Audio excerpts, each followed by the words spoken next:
Hello Internet, I'm Jackie Fox, and about a week ago I nearly made a video about Kefka. Because, I thought he's definitely an interesting and iconic villain. There's an easy comparison to him in a lot of ways in Sadly, both in their portrayal as a character in this story, but also because he is something that I'm usually really excited for, which is a status mage. Because this allows them to abuse faith most fully. That not only are they getting statuses most likely, but they are also increasing their magic damage and potentially increasing their ability to apply those statuses and even their healing.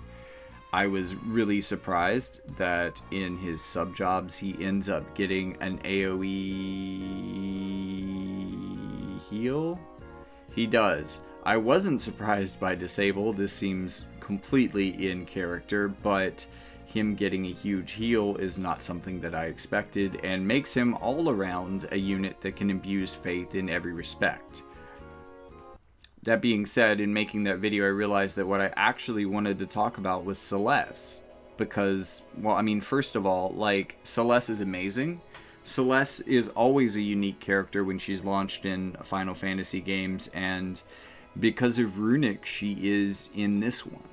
And Runic is amazingly powerful. It's amazingly powerful because unlike, say, sure hit avoidance or the other buzzwords that are going around right now, unlike elemental chain resistance, these sorts of things, it's not something that we're going to see on one unit and then 3 months later there's a whole surge of units that have this. Runic is still only a Celeste thing. That makes it niche. Even though it's a very powerful niche that only she is in, it is still a niche, which means that there's not going to be a lot of counterplay for it. Other than using mages. Other than not using mages, But then again, she's also a girl who has incredible potential for slash resistance, and now missile resistance as well. In addition to getting another 10% HP on this master ability too, and, these resistances are pretty great. Then we go into healing power plus 20, which doesn't seem super relevant for her right away because she doesn't have great healing moves. I would completely understand if you weren't using them in her 120 state. Also single target resistance of 10, which is lovely.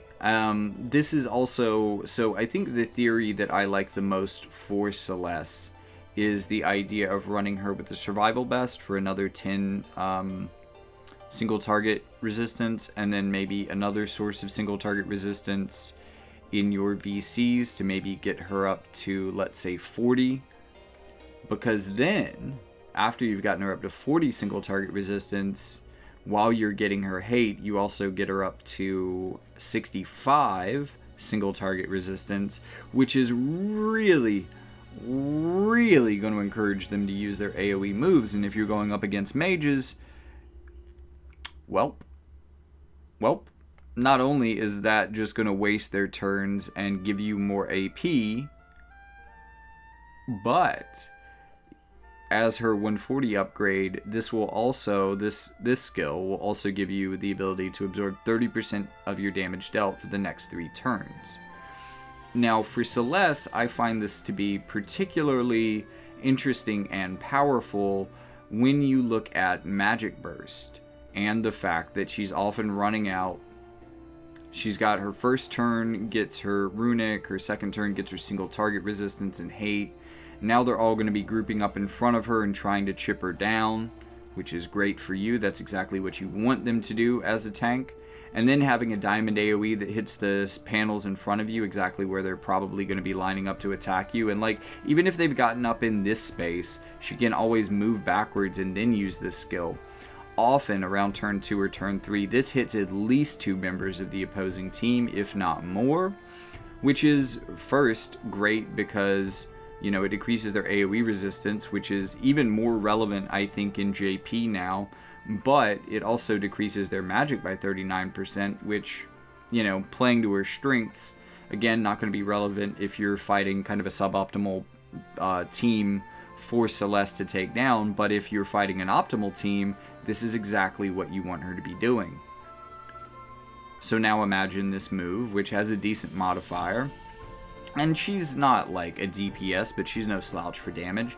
If you can hit 3 characters, you might be able to get a pretty damn good heal off of her, especially with maybe some TMR support for healing power up, and that additional 20 healing power up, which, since this is a self-heal, that 20 healing power up is actually going to be a 40 mod, and if you could add 10 to that, it'll be a 60 mod, is my understanding of how this works. I think that this type of healing is considered a self-heal as far as that goes. Worst case scenario, stacking those 2 things give you 30%. Whatever. I also don't think it's a percentage based. I actually think it increases the modifier by that amount. So, you know, if your heal is 120 and you're self-healing, you can get that up to 180 with, 30 more healing power up, because again, it would stack twice. If you hit somebody else with it, it would only be 150, but again, she's only healing herself unless she's using one of her castable heals, which aren't great. So I think that the healing power up is just huge, and this really gives her the potential to be the tank that keeps going and like the Energizer Bunny of tanks, especially against Magic teams, and especially against Kefka. I really hope that Kefka and like Roy Mustang and kind of the other Fire Magic squads that are doing really well right now get really good, because that is going to give this newly revitalized Celeste just an amazing place to play in the meta. And I highly recommend anyone who's already pulled her, just throw her in the barracks now. Just be ready for this, because if you have Celeste already, you're probably going to want her 140. Like, I think this is the unit that I am most excited about 140ing. Yeah. I mean, Perine's pretty cool. I'm going to be excited for that, but Velas might be pretty awesome. I think Alaya I'm excited for too, although I don't think hers is out yet. Eliza's going to be good. There's a lot of units, but I think that this is like the most clear and obvious winner for I wanted to say Neovision unit that I'm excited for, but like reincarnations that I'm excited for. That being said, moving on to the next topic, we are getting kind of the perfect counter for this, because obviously as a water unit, she is weak to lightning, and as a unit that gets base spirit, more spirit in her kit, things like that, she does have a lot of HP, which works either way. And I think that a lot like Agrius, she has incredible potential to be an all-rounder tank. And you might even lean super hard into that and try to build her to be a defensive tank that has Runic to deal with magic. And that is usually actually a really effective strategy that can take on all comers. It also helps a lot that she is very easily built as a slash resistance tank, because that has its applications both in magical and non-magical matchups. So that's pretty cool as well. So she's pretty tough, but her glaring weaknesses are lightning, often physical, and especially strike. Actually, before I get to that, let me talk about the more novel applications of Celeste and how other elemental players might be able to benefit from her, because I think that she has her place obviously on water teams, but really any anti-magic team that you build could benefit from her, even a rainbow anti-magic team. But I think that probably 2 of the teams that you might shine on the best is either on a water team that has a front ice unit, maybe someone like Velas, maybe someone like Snow. I think that actually Snow might be one of the instances where you could safely double up on tanks, because Celeste is just going to do such a good job against all of the teams that are thinking Snow's weak to magic, their tank's weak to magic, I'm going to use a fire magic team because he's an ice tank. Because all of those teams are really going to hate getting into a matchup with Celeste. Likewise, all of the units that are all of the teams that are thinking, ooh, I can destroy a Celeste, are probably going to do really well, really poorly against a physical a physical earth team. So if you got, say, an Oberon behind her, or a Noctis, or whatever, that's going to be a pretty effective troll team for fighting lightning teams. So there's a lot of applications for her outside of just her element. And I think that the same is absolutely true of Alphonse here. And, well, we have a lightning strike unit coming up. And I think that he just got a lot more relevant now that we have a serious water strike weak threat. But also, outside of that, I'm not just talking about why I want this guy to counter Celeste. Let's talk about why I like this guy and some other ways that we can use him in some really novel applications. And let me get into kind of why that is. So, as a lightning tank, I think he actually, obviously he has a good place in matchups against water teams. I think that he especially has a really good matchup, maybe being on a fire team as kind of a hidden unit. Either to even it out and give it the ability to take on water teams, or as a defensive option as kind of like, a couple of fire units, or maybe even just one fire unit up front, and then Alphonse and someone else behind them, backing them up and making them very Celeste resistant. Because, I have the feeling that Celeste players are going to see teams with Roy Mustang or Kefka up front and just think, yep, Celeste. Celeste is how I deal with this. Maybe it's so obvious that you use Celeste against that team that you don't even check the scout. You don't even worry about how much physical attack does it have. Is there an Alphonse here? At least not at first. I mean, eventually you'll learn to quit sticking your hand in the beehive, but he's definitely going to punish a lot of water players on behalf of a lot of fire players, I think. I'm also thinking from looking at him that while he is not necessarily weak to magic, that he is probably a unit that would inspire earth magic players to attack him. That being said, other than more the merrier, I can't necessarily think of the team that I would want behind him on wind to be anti-magic. Although there is definitely the case for him fronting a multi-elemental strike team where it's him up front and then you have two wind units. And I mean, just the ones that I'm thinking about off the top of my head that fit the best into this are Edward and Tifa, both free units that you'll be able to pick up on the way while you're saving for this guy. You will want to save and expend some viz to build them as well, so you will have to save for them a bit, but they're kind of on the way to Edward, and I think that that could be a really strong team, except that, again, and, we're seeing, classically, Earth has not been an element that was strong with mages, and there's Queen Macherie, and she is taking up a bigger and bigger space in the meta, and probably will, especially after she gets upgraded, but now we have, I'm not sure how they're exactly going to translate his name, but we could get a dildo pretty soon. And I mean, a pretty big one. I mean, look at this staff. That actually seems really pointed. I want to stop this whole joke now. But anyways, this is going to be a powerful magic attacker for Earth. This is going to be the kind of unit that is really going to be able to tear through Alphonse. Potentially. So, wouldn't it be funny for him to try to tear through an Alphonse and get punched in the face by Edward and Tifa, and or more the merrier, who could probably silence this guy. I'm assuming that there's not a lot of silence resistance here, and if there isn't, that does make more a pretty good counter for him. I'm not saying that you couldn't build him for silence resistance, but not having it natively, I think you could more the merrier this guy. Anyways, before I start talking about other new units in the meta over in JP, let's get back to Alphonse. I've already talked about his brother, and I do think that I want this guy for a strike team. That's why I want him, but I think that that's only one application of him, as I've noted so far. There are a lot of ways that this guy is good, and I think that probably the best comparison is that he's what I wanted Esther to be, in some ways.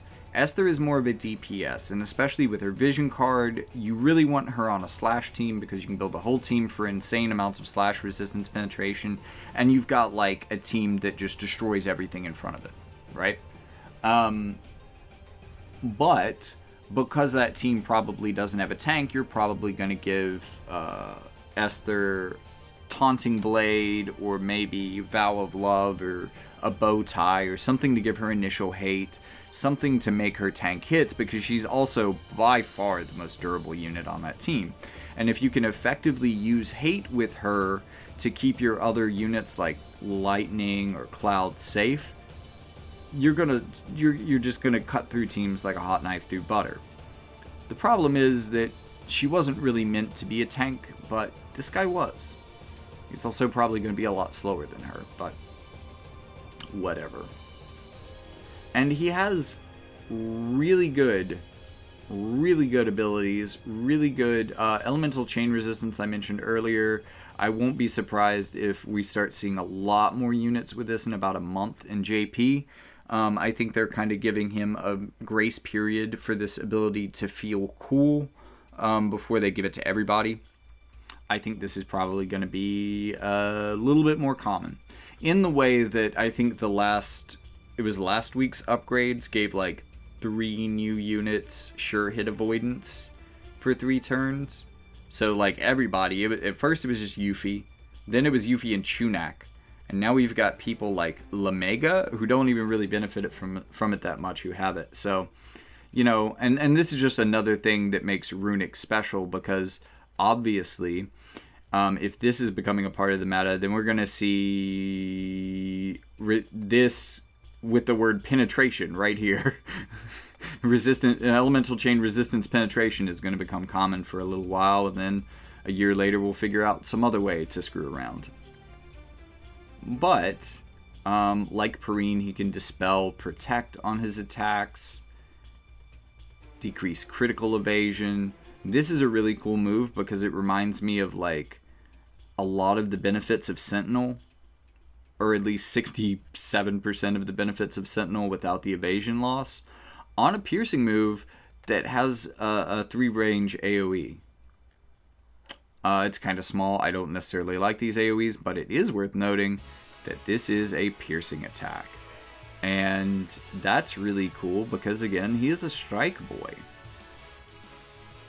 So, you know, other than, say, I think I'm using Zisa with Clairvoyant Astrologer right now to put a little bit of piercing damage and give her an AoE, but to put a little bit of piercing damage onto... He does not have a piercing subject. Onto my strike team. So this is naturally pretty helpful just to be able to get around strike resistance if it ever becomes a thing. 100% hit chance that restores 25% HP, which is just nuts, and removes all debuffs herself. This is just, that's so amazing. Typeless attack, just for more like resistance evasion.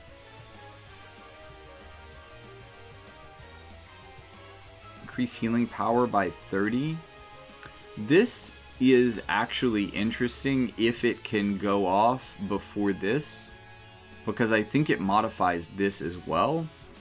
And having a 30 mod added to this, again, I'm not sure how. I feel like it's an apples to oranges comparison, but I do think it increases this as well. I'm not sure how much, but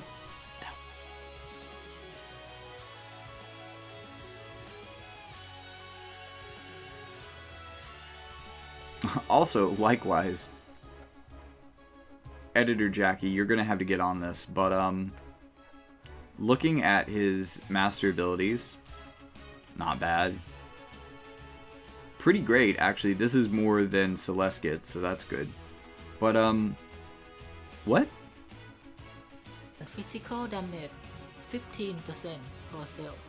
Just kind of bring this on home. And as I noted in my video where I was talking about strike units in the future, just great buffs, but also lots of potential for slash resistance.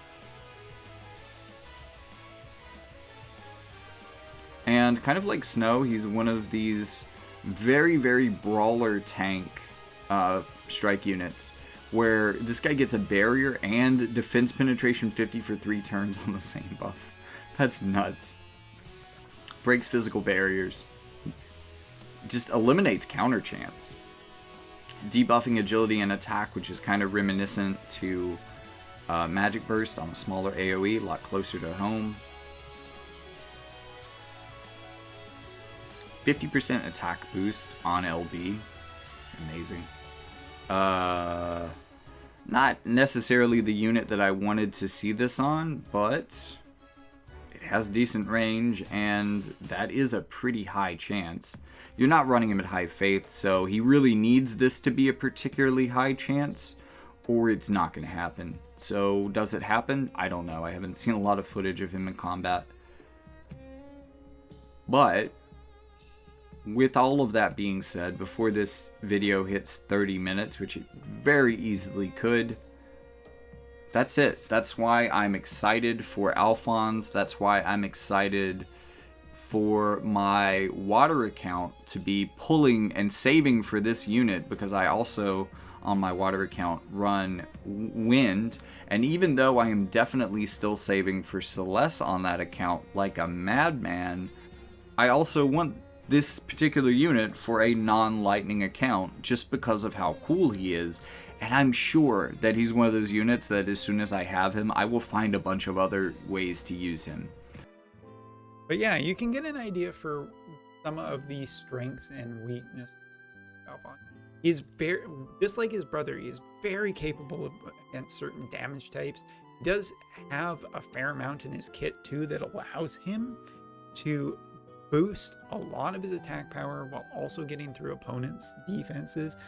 But two things that are a major concern: no hate generation, as well as, like, you'll either have to run, as some people have said, Vow of Love or the Producer's Bow Tie or something to keep it heavily focused on him and not on anyone else. And if you're against certain damage types, it feels such as mages or other fist-based users, which fist users are starting to come in on their own just in terms of job BCs. I think that Alphonse starts falling apart a little bit, especially, you know, there are units that can get through slash resistance quite effectively. So, at the end of this video, talking about our unit of the video, Alphonse. Is he recommended?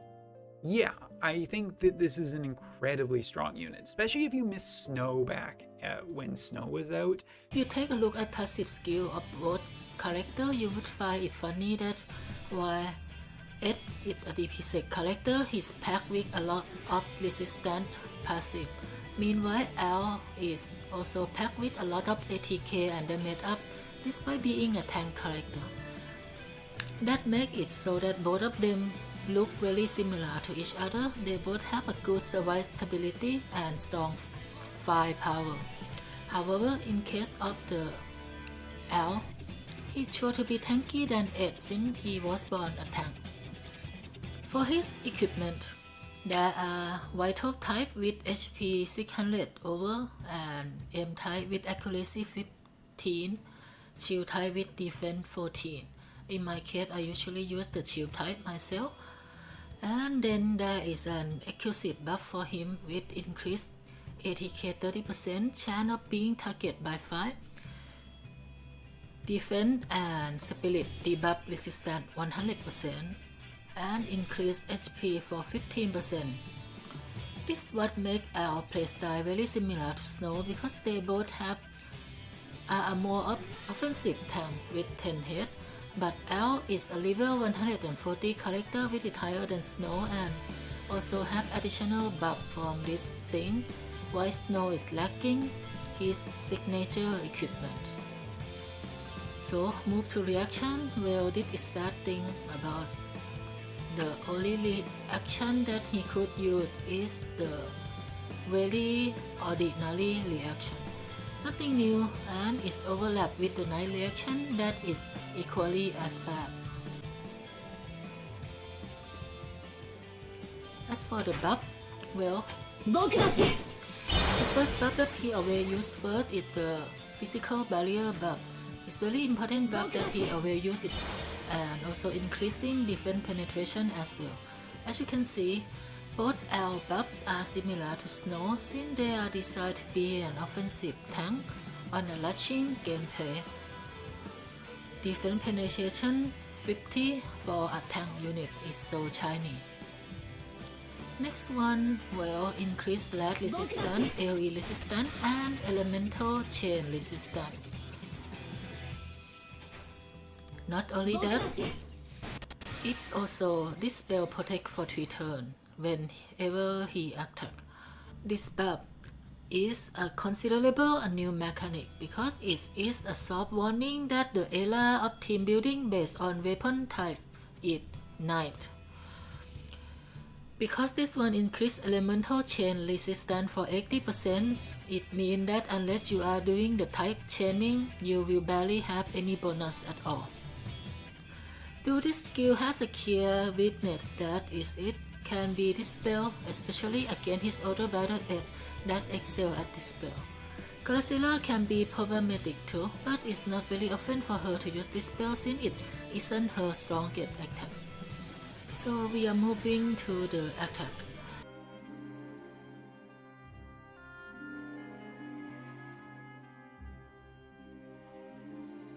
It's clear that despite being a tank, our offensive power is a threat, and most of them are doing both offensive and defensive at the same time. L will definitely lead us to a new era of tanks. Moreover, L attack mostly being strike damage means he won't bother with resistance much. However, you have to be careful about his AP because his AP is not enough to repeatedly change his attack. That is the first limitation of L. As for his second limitation is that his AI might not make a good judgment of his various good attack. For example, even when he's dying, the AI might end up using every attack that deal higher damage instead of healing. And yes, his sure hit and healing attack has very low priority on AI. You might have to take out other attack to make this more consistent. In team building side of things, if you are going for a lightning team, you have a lot of freedom to choose which style you want to play, since L will serve as the tank. There are 2 popular builds for lightning as of now: physical team with lightning and cloud, or magical team with Summer, Helena, and Scarha, and Lesnick. And in this video, you will get to see both of them. But if you don't want to go for a completely new unit and you have a Celeste sitting around, this is definitely the time to put her in the barracks, because I think she's definitely going to have a second coming, and I really hope that Kefka is good so that that second coming can really have stuff to challenge. I mean, I want to see so much fire in the meta that it starts to make sense to use water again. Because that's really been water's biggest trouble. Not that they weren't powerful, not that they didn't have niches they could respond to, because they've been amazing both in support and healing and anti-magic combinations. They definitely have their niches, but the fact that you aren't finding many mono fire teams to beat on has always been a problem. So maybe, hopefully, that will change in the future. And if you are a fire player that's a little bit scared of Celeste, Alphonse. Yeah. Good way to shore yourself up for the future. So just thinking about things that I'm genuinely very excited for and want to save for. But that's the video. See you in the next one.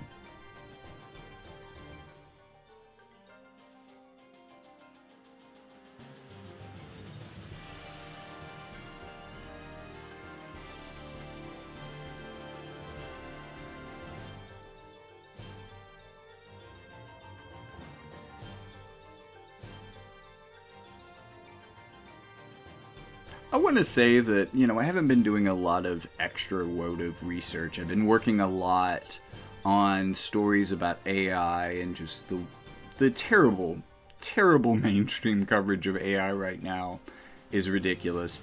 That has been occupying my brain space. So I was vaguely aware that there was a new Warrior of the Crystal and that it was one of the mages. So new magic. Ooh, Earth. So, I'm thinking, maybe this guy can kind of work out like a rock, paper, scissors for my thumbnail with Celeste and with Alphonse. But despite the fact that I'm probably still going to do that kind of for the thumbnail, or at least put Kefka there, and maybe just hide him somewhere kind of peeking in from off screen, this guy is actually way less weak to Celeste than I realized. Also, this is one of Alphonse's. He got an upgraded version of one of Alphonse's. He what? Counters physical damage and increases HP. What? Full magic evasion, that's interesting. But no, it actually gets considerably stranger. His basic attack is going to really suck, I will say that. Because it's physically based and he just doesn't seem to be a physical unit. But his main job is almost entirely piercing with piercing, which is really strange, but if you kind of wrap your head around it, like, there may actually be piercing moves that do this, maybe like Javelineer type moves, where they're throwing a projectile type. In the history of Final Fantasy lore, there exist two distinct types of pointy stick boys. There are the Dragoon types that jump real damn high, and there are the Spear Chucker types who throw pointy stick real far. Both of these can thrust, but they primarily do their damage either by jump real high or throw real far. This has been your Final Fantasy history lesson. Thank you for listening. But usually piercing, and usually this type of pattern is more like a missile move. And then you have moves like this. This is split shot. This is split shot. But it's a piercing move.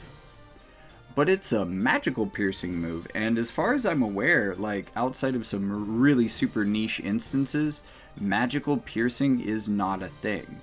This also really slots him in very well with a piercing chaining team on Earth, like Oberon, Noctis, and Dildo. And then if you move up further, I mean, because this guy actually has a lot of absurd similarities with both of the units that I'm talking about today. He really seems like Kilfaberon 2.0. Like, somehow you mashed Kilfe and Oberon together and got this dildo.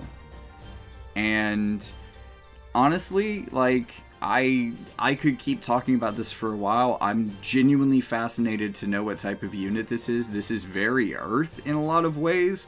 It is very Earth. This is the Earth magic unit that I wish Earth had, and this is just reinforcing why I wish that Edward had been a magic strike unit. Because we have law of geoassimilation and law of geoabsorption. That's literally it. But this is going to bring magic to the whole piercing meta, or piercing to the magic meta. I'm not really sure which way to think about it, but yeah, it's going to be something.